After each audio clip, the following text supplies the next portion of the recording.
สบายดี FC พระเครื่องประเทศลาวแล้วเจ้าเด้อมื้อนี้แอดมินมีเหรียญงามๆมาแบ่งปันอีกนะเจ้าเด้อเป็นเหรียญสมเด็จพระสังฆราชลาวญาทานใหญ่บุญมาสิมมาพรหมเจ้าเหรียญนี่บอกเลยว่างามสุดแต่เจ้าเด้อลงหย่าหน้าหลังแบบนี้เลยพร้อมขอบงามๆจับเพชรเรียงกับน้ำยางดีแต่เจ้าเด้อท่านใดสนใจเหรียญนี้ทักมาเนาะเดี๋ยวแอดลงกล้องให้เบิ่งเจ้าโอ้โหเหรียญคมกริบเลยเจ้าลงหย่าสบงอีกเนาะญาทานใหญ่บุญมาแล้วเจ้าญาทานใหญ่บุญมาสิมมาพรหม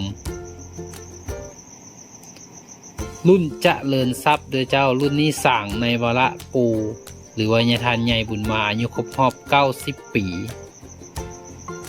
ถือว่างามสุดเลยเจ้าด้านหลังลงหย่าแดงเจ้าเลขกำกับเหรียญนี่แมน296เด้อเจ้า296เจ้า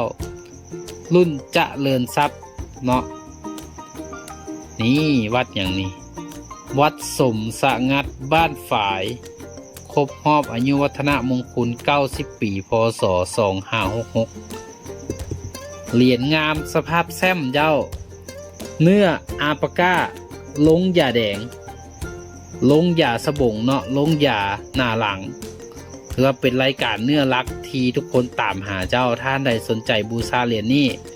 ทักมาเลยเจ้าทักมาเลย